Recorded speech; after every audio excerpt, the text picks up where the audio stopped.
Good morning, everyone. Welcome back to Black Renaissance Worldwide. Good morning, builders. My name is Rochelle, and this is episode 15, The Marketplace. If you are here right now, you are witnessing infrastructure being laid brick by brick, week by week. The Marketplace is where we review what we forged, spotlight what our diaspora is building, connect to the resources that serve our community, and lay out exactly what BRW needs to grow. And this is the commerce floor, the exchange, the place where we turn vision into transaction. So let us open with intention. We gather at this moment, conscious that time is a coordinate and space is a field, and that we are matter organized into meaning. We affirm that the intention behind every action in this space is directed toward the highest probable good for all conscious beings, those here, those watching, and those yet to arrive. We honor the full spectrum of the human experience, every identity, every expression, every lineage, every struggle, and every triumph. We acknowledge that we are entangled. What we build here ripples outward through networks we cannot fully map, but we are responsible for shaping. We enter this work with coherence, with clarity, and with the understanding that a world that works for everyone is not utopia, it is engineering. Let us begin. I'm kind of excited. I'll get to it in just a second. Black Renaissance Worldwide is the global infrastructure for Black economic self-determination, the underground ecosystem. We began as a directory. The white pages meets green book, meets marketplace, meets education, meets network, meets community. We evolve into a movement that builds grocery stores, healthcare facilities, schools, and research institutions owned by and for our communities. Every chapter, every board, every business. Connected, self-sufficient, permanent, from boycott to buyout to build, worldwide. So welcome back, flagship family.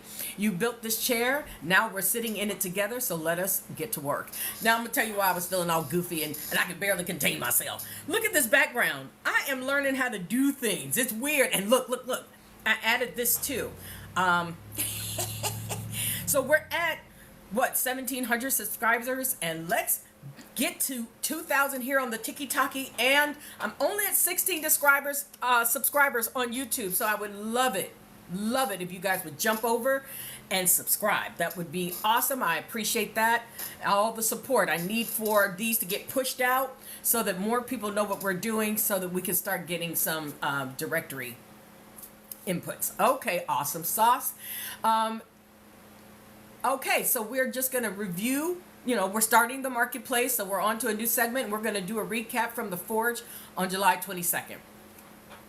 And what a week it has been on Black Renaissance Worldwide. The Forge on Wednesday came out swinging with content that fed the mind, honored our history, and pointed our community toward the infrastructure we deserve. We opened with Marsa Bana. I'm telling you, every time I try to say this, Marsa Danrins. I hate that I can't get my mouth to say it the way I need to. But Marsa wrote The Color of Money, a book that gives every Black entrepreneur and community builder the economic language to name the system they are working within and the clarity to build beyond it.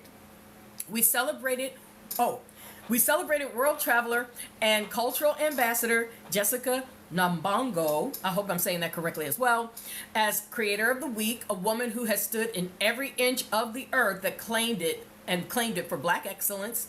Wednesday also marked a historic moment for BRW, the official launch of our Inventor of the Week segment, and we opened with none other than Lewis Howard Latimer, the Black genius whose carbon filament made the light bulb work for the entire world while history tried to dim his name. We closed the Forge with a Forge of the Week spotlight on Camelback Ventures, the New Orleans based accelerator putting real investment dollars behind Black and Latinx founders at the earliest and most crucial stages of their journey. If you missed Wednesday, please go back and catch it every word because the Forge brought the fire. So remember, I do upload them to TikTok, but these are long form, and they don't like long form on TikTok. So I do put these same episodes right on up on the U of the tube. So if you ever miss an episode, by all means, please feel free to come and check us out. Okay, so the book of the week: The Color of Money, Black Banks and the Racial Wealth Gap by Marsa Baradaran. Ha! See, I can do it, just not all the time. The Color of Money traces the deliberate financial exclusion of Black communities from the systems that built generational wealth in America, from broken Reconstruction promises straight through to modern banking deserts. She makes the case with legal precision and moral urgency that credit and capital access remain the defining civil rights issue of our era. Every Black entrepreneur, investor, and community builder needs this book on their shelves and its arguments in their toolkit. And just so you know, I put my mouth where my money is. Oh. Okay. It's the book. I downloaded it on Libby. So I'm all excited because I keep finding all these fun themes, but I don't know that I'm going to do this every week. I just thought it would be fun to have this funny new background in the back. I don't know. I was just messing around. But anyway, so let's take a listen to this young lady talk about her own. I'm going to give you a segment. Just a second here.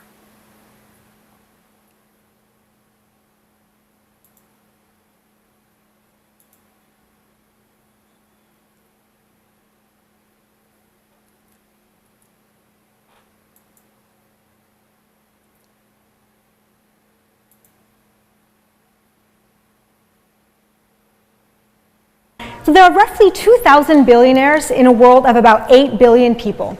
Half the world's population lives in poverty, deep poverty, living on less than $3 a day.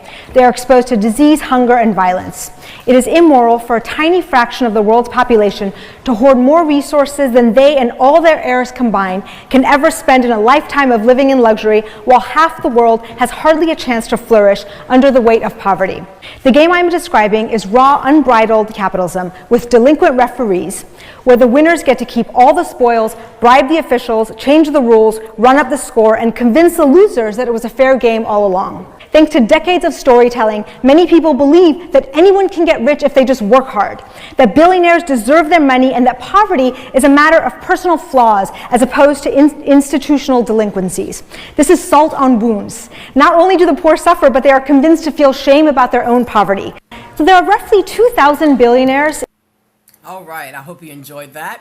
All right, and then we're going to do Jessica Nambongo.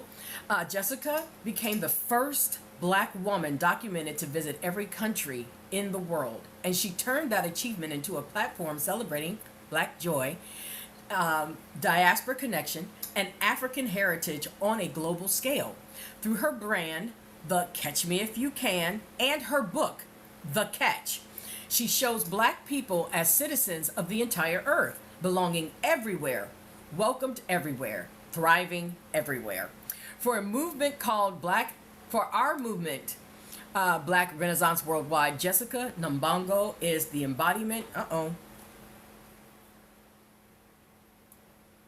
Huh? Wait a minute, y'all. Something happened. What now? What?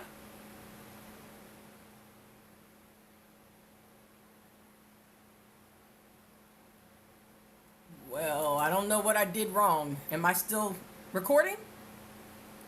I got some kind of a warning. So I don't know if it's because I'm stitching in other people, but I thought you were allowed to do that as long as you say these all belong to the creators that they came from. And on top of that, their information is on the stitch. So We're going to try this again. I don't know if I'm doing something wrong. We'll see. It went so fast that I couldn't read the whole thing. Oh, here it goes. It says your live is not eligible for recommendation and restricted in search results because it contains unoriginal or reproduced content. Why do you keep moving things around so I can't read? I don't understand. Where did the warning go? Okay, well, I'm going to keep moving because that's life, and I'll try to figure out what I did wrong afterwards. Okay, so, I think that's weird. I'm not allowed to stitch, but I see stitches all the time. Okay. Okay. Oh, I got excited. So, okay. All right, let's keep going, everybody. I'm sorry. Thank you guys for joining us. Oh, thank you so much, Pretty Julin, for the rose. I appreciate you ever so much. Thank you so much. Okay, so let's try this again. Lewis Howard Latimer was, oh, I didn't even get to show you her clip. But anyway, let me just try this again. Okay. Through her brand, The Catch Me If You Can, and her book, The Catch, she shows Black people as citizens of the entire earth, belonging everywhere, welcomed everywhere, thriving everywhere, for a movement called Black Renaissance Worldwide. Jessica Nambongo is the embodiment of exactly what that name means. And so we'll try this one more time.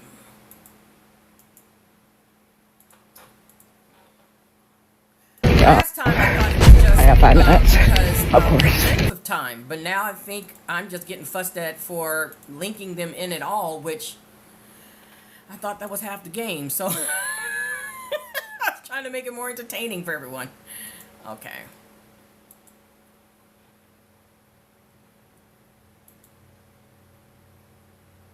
I have 5 minutes, of course. My gate is literally at the end of the terminal. I'm gonna take the tram, hopefully. I have a flight in 23 hours. Oh no, 11 hours. Why did I add that extra 12 hours? I have a flight in 11 hours. My flight leaves at 7 a.m. I kind of started packing. I'm just proud of myself for having the suitcase open. Let's do this. I always start with this packing cube.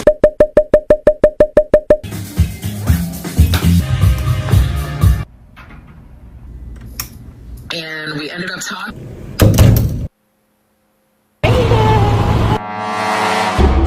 Of course, I just realized I left my glasses in the car. We're gonna try to run back and get them. My flight just started boarding. This is crazy. We are on our way back to the airport. I'm so nervous. Just saving grace. Huh? Y'all, I got off the bus. I left my wallet on the bus. The driver found it, ran in, gave it to somebody who ran it up to me. Y'all, I got 5 minutes.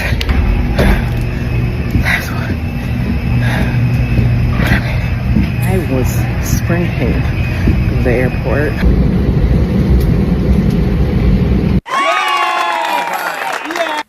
How cute is that? She's adorable. She's gorgeous. Okay. And then our inventor of the week, Lewis Howard Latimer, born in 1848 to formerly enslaved parents, taught himself engineering and mechanical drawing, and went on to develop the carbon filament that made Thomas Edison's light bulb practical enough to illuminate the world. He also drafted the patent drawings for Alexander Graham Bell's telephone and became the only Black member of the Edison Pioneers, the inner circle of the greatest inventors of that era. BRW launched Inventor of the Week in his honor, and Lewis Howard Latimer set the bar exactly where it belongs, at the highest level possible. Let's try this again.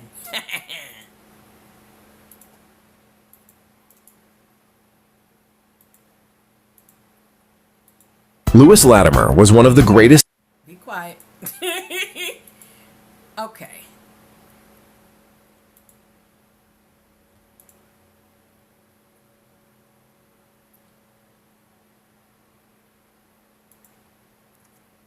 Here you go.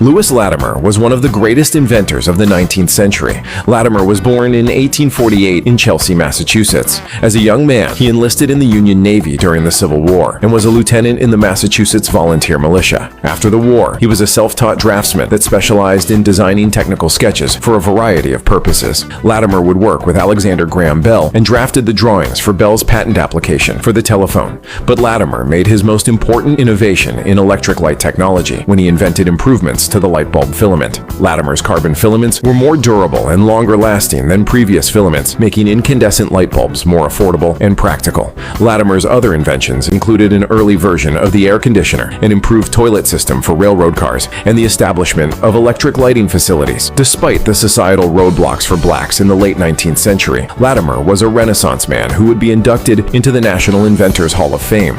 In honor of Latimer and our other historical heroes, please drop some flowers in the comments below. Okay, how cool was that? All right, now our Forge of the Week, so our business highlight of the week was Camelback Ventures, founded by Aaron Walker in New Orleans. Runs one of the most intentional accelerator and investment programs in the country for Black and Latinx entrepreneurs building community-centered solutions. I'm going to be giving them a call. Camelback places early bets on founders with proximity to the problems that they are solving, providing seed funding, fellowship support, and the support. The funding is not as big as the support right now because I'm at the very beginning, just the itty bitty little steps, right? And then they also have hands-on mentorship. That's what I'm after. Education is knowledge and power at the stage when Black founders need it the most. For BRW builders, watching how Black infrastructure gets capitalized, Camelback Ventures is a model worth studying and a forge worth supporting. And we've got a little segment for them too.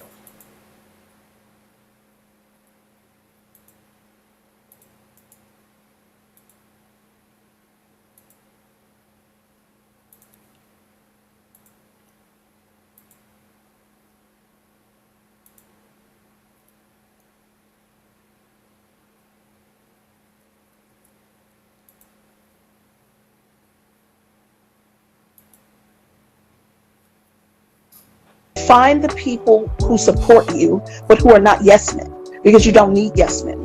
You need people who are going to pull your coattails when you are messing up. You need people who are going to give you a stern talking to, a slap in the face, or whatever, the check of reality that's necessary when you get to be too Hollywood, or you decide that you don't need this, that, or the third, right? And then also center yourself in who you are, right? Like, I think that's the biggest one. Don't allow the world to define you. You've got to have that definition for yourself. And it has to be strong, it has to be flexible, but it has to be yours. You know, your compass is the only one that can lead you to your promised land, to your next best self. All right, Camelback Ventures. Now, I tried to find a commercial just for them, but the truth is that they spend their dollars, their time, and their energy on the people they're supporting. And that's what I came up with. And I thought it was an excellent message this morning. Okay, so a PSA. PSA from BRW with love. That's me. To every person tuning in from wherever you are on earth, you are seen, you are valued, and your presence in this community matters more than words can express. The road to Renaissance is not always easy, but you are not walking it alone. This entire BRW family stands with you worldwide. Keep building, keep believing, and know that your best days are still ahead. Think of the dandelion, that small, ordinary flower that releases hundreds of seeds into the wind with a single breath. Each seed travels far, lands in new soil, and grows something beautiful and resilient wherever it touches ground. This is exactly what you are doing. Every time you share BRW, support a Black-owned business, invest in a young person's dream, or simply show up for your community with intention. Your one act of courage, generosity, or love becomes hundreds of seeds scattered across the world, and you may never see every place they land or every life they change. Trust that they do. Trust that you matter. The dandelion does not chase the wind, it simply releases, and the wind does the rest. So do you. Just wanted to show you some love. Okay. All right, so we're going to talk about what BRW needs to grow. It's not going to be as large a segment as it has been in the past. Sometimes I get a little long-winded, but I just want to sum up a few things for you. So, Black Renaissance Worldwide is expanding, and we are putting out an open call to builders, visionaries, and the professionals who want to be part of something historic. Right now, BRW needs platform developers and web architects who can help us scale our directory and marketplace infrastructure, intellectual property, and business attorneys who understand the legal architecture behind Black-owned enterprises and want to protect what we are building, graphic designers and brand creatives who can bring the visual identity of this movement to life across every platform, and Black-owned businesses at every stage who are ready to list, grow, and connect with a global community of buyers who are committed to keeping dollars circulating within our ecosystem. Okay? If you are a content creator, a community organizer, a financial advisor, or a researcher with skills that serve Black economic self-determination, BRW has a seat at the table with your name on it. This movement grows because people like you decide that the time for building is right now. Reach out, connect, and let us build this together. This is our second Renaissance, and this time, what we build will last. All righty. And that brings us to our diaspora pit stop of the week. And this week, we are honoring Alara. I'm taking this background off. I don't like it. I can't do all my whatnots. Okay, so no more background on the next show.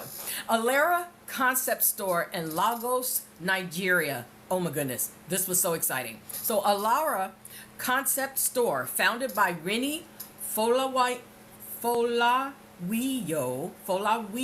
I hope I'm saying that correctly, in Lagos, Nigeria. I'm going to call her Rini from here on out. Stands as one of the most visionary retail experiences on the African continent. A luxury lifestyle destination that deliberately centers African designers, African craftsmanship, and African aesthetic excellence on the world stage. Rini built Alara as a love letter to the continent, curating fashion, art, furniture, and cultural objects that tell the story of Africa's creative genius to a global audience willing to pay full value for that genius. From its stunning Lagos flagship to its growing international presence, Alara proves that African luxury and African excellence belong in every conversation about world-class design and commerce.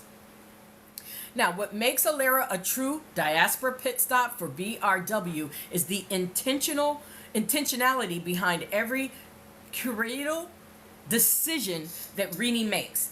She does not simply sell products, she builds cultural infrastructure, creates economic opportunity for African designers who might otherwise chase validation from European fashion houses, and establishes Lagos as a global capital of style and sophistication.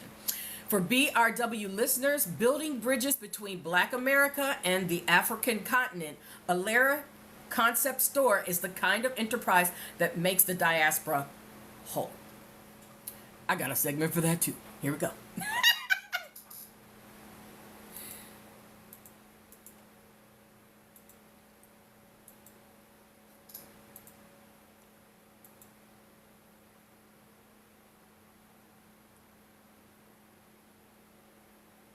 Hi, I am Farida Folawiyo.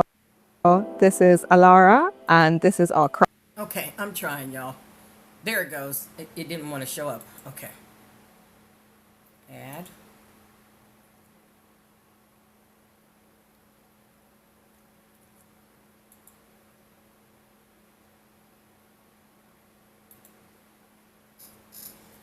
Hi, I'm Farida Folawio. This is Alara, and this is our craft. So we're in Victoria Island at Alara, founded by my mother, Reni Folawio. The building, it's been here now for 10 years. It was purpose-built for multi-concept, multi-sensory space that has a restaurant, Knock, which we'll get to, as well as this retail cathedral of sorts. There's objects, there's design, there's art, there's food, there's clothing. It's become this iconic building in Lagos. My mother is very brilliant. So these baskets up here were actually designed by her. Alara is like her playground, so you just kind of see things happening all the time. The store doesn't really follow traditional rules. So you have this kind of these stairs that end up going all the way up to the top floor. Instead of there being kind of like a moment of arrival, the experience is a journey, if that makes sense. So Alara has brands from all over the world. So this is a women's wear floor. As I said, installation, she loves installation. There's Supayaya, which is between Abidjan and Beirut. There's Ekikere, there's Wills Bonner, there's Simone Rocha. So there's Christian Louboutin. There is a really great mix. Alara changes all the time. The merchandising is constantly evolving, changing. Next time you come here, it might look completely different. And that's also kind of the beauty of it as well. So this is technically the Alara gallery space, and it was purpose built, which is, I think, it's probably the space in Alara that has the most kind of blank walls. But my day job is a curator, and I have a platform called FF Projects, and we're doing a series of, I think, overall 8 exhibitions where we'll be taking over this gallery space, which I think is just so beautiful because I love the stairs, I love the walls, it's so grand. Yeah, so this show is by Rachel Marceau, who is a French-Senegalese artist, and yeah, so this is the exhibition called J'ai vu des choses que j'ai imaginées. So this is Knock, which is a contemporary Pan-African restaurant. I think 10 years ago when we started, obviously, the eating out culture was so different. And so it's been really wonderful to see the restaurant scene grow, but specifically the reverence for African food, I would say as well. The amazing chandeliers are made by, I think it's called the Blind Society in South Africa. So it's like blind women weaving these incredible chandeliers. The bar is like, I love, which is like the tiles from Portugal. So again, it's like this kind of meeting point of African design. So a year after we opened Knock Restaurant, we opened the Knock Garden, which was meant to be kind of a more casual grill restaurant. My mom and I actually started it together. So it's a project that's very special to me. So many amazing bits of design here. You know this. Hi, I'm Farida Folawio. Okay, I want to go right now. I'm going to the vet this afternoon. What you getting ready to do? Anyway. All right, and that does bring us to the community resource for the week. Our last segment of today's show, and that is Black Girls Code. Black Girls Code, founded by Kimberly Bryant in 2011, has spent over a decade on a singular mission: introducing Black girls and young women of color to computer science, technology, and engineering at the ages where those seeds take the deepest roots. I did not know how interesting these subjects were until I was a little older. So I agree. With chapters across the United States and programs that have reached tens of thousands of young people, Black Girls Code builds the pipeline of Black women technologists, engineers, and innovators that the tech industry desperately needs and has historically locked out. They do not wait for the industry to change, they build the generation that will change it. That's what we do. For BRW, Black Girls Code represents exactly the kind of community infrastructure our movement champions. Meeting Black children where they are, investing in their potential before the world tells them that they cannot do something, and producing the builders, coders, and founders who will power the next chapter of Black economic self-determination. Every Black girl who writes her first line of code through this organization is one more architect of the future we are building together. Support them, share them, and if you have a daughter, a niece, a neighbor's child, get her connected. I have a segment for that. Here we go.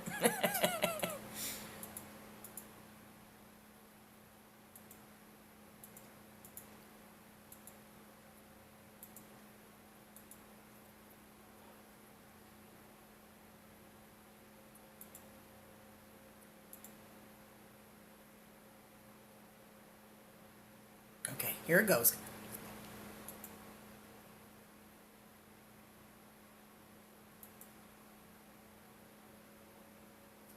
In this episode, we're diving into something that's not only shaping our world today, but will shape our future: artificial intelligence, or AI.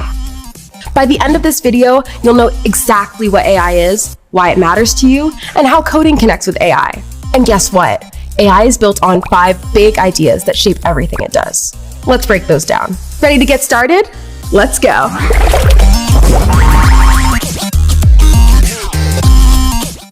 In this episode, we're diving into something that's not only shaping our...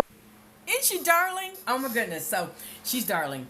I have really enjoyed all of the businesses that I learned about this week. I hope that you have as well. And here we go. We're getting ready to close our segment today, but I've enjoyed you. What we have shared here has entered the record. Not merely digital, but neural, social, and ancestral. The connections made, the knowledge transferred, the capital circulated.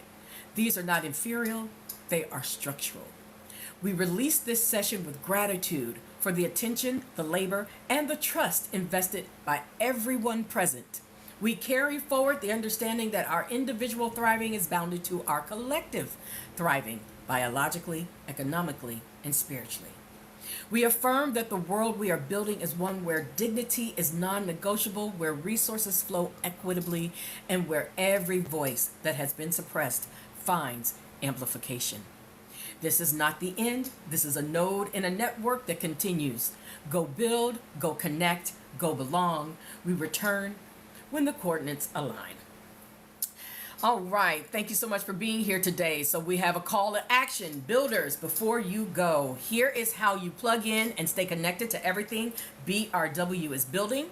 Follow and engage right here on the Tiki-Taki.